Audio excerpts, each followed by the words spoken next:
Hi everybody, welcome back to my Japan travel video series. Thank you very much for watching and for your support as always.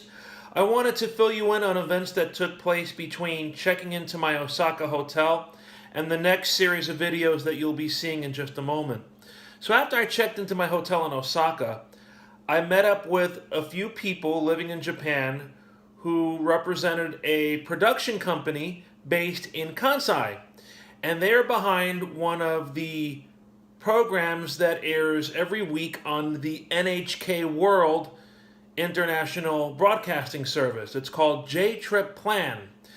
I've been a fan of J-Trip Plan since it was created about 2 years ago now.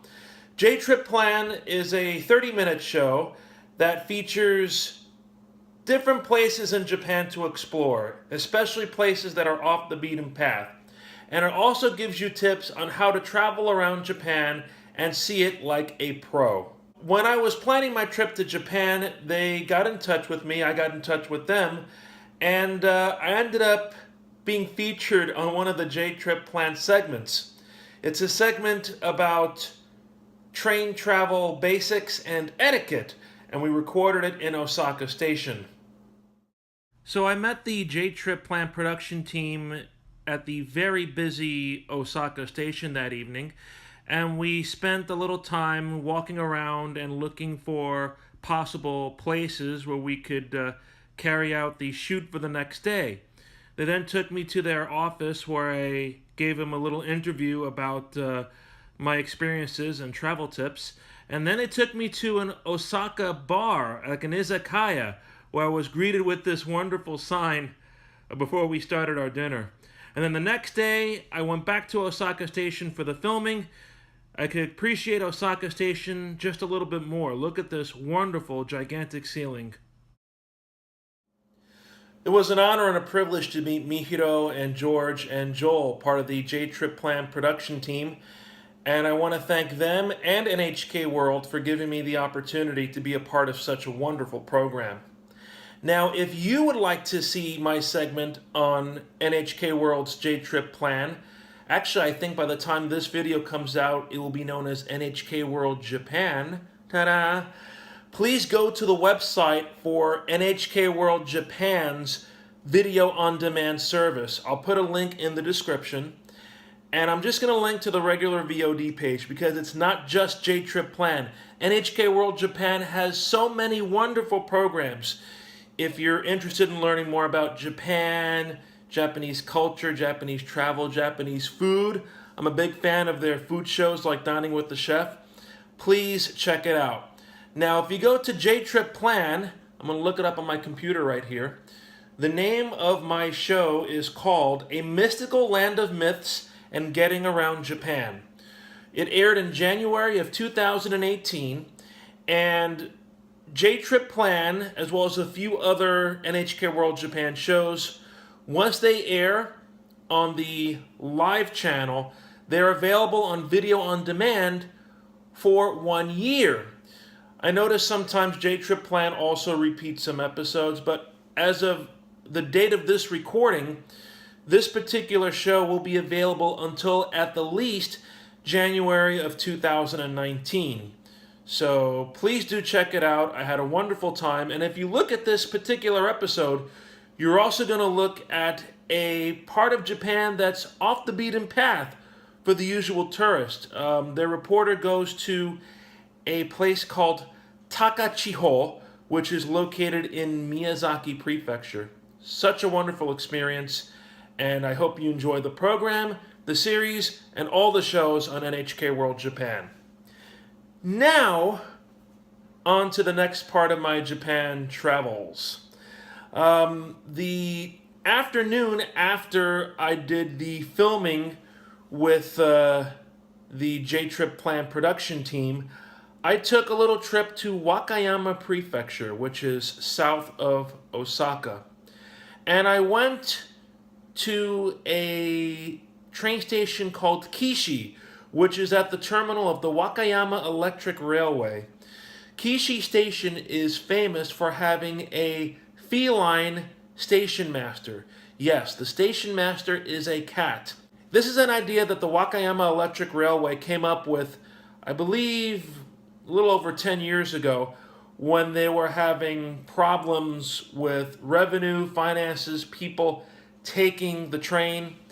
They decided, why not try this little idea? So at the time when Wakayama Electric Railway eliminated their station masters and made local residents who live near these train stations station masters, they had an idea of making a cat whom they named Tama, a stray cat that would hang around Kishi Station. They made Tama the station master. And then business on the Wakayama Electric Railway really picked up. Tama passed away a few years ago, and the station master role was transferred over to Tama's apprentice, whom I visited at Kishi Station, named Nitama. So here's my journey to Wakayama. Please enjoy, and again, thanks for watching my travel videos.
Here is Tama Station. You see the station building is shaped like a cat. And I'm probably going to be here maybe an hour or so. So let's walk around and see what's going on. Here is Nitama. Sleeping.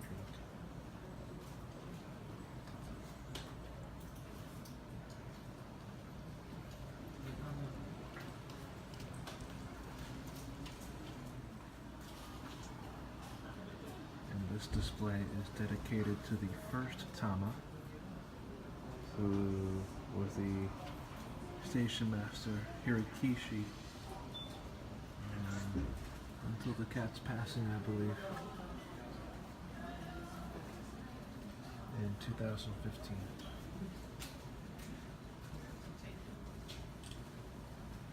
And this was the cape that the cat wore.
Of course, we have to give our offerings to the first station master, Tama. This is where Tama is enshrined.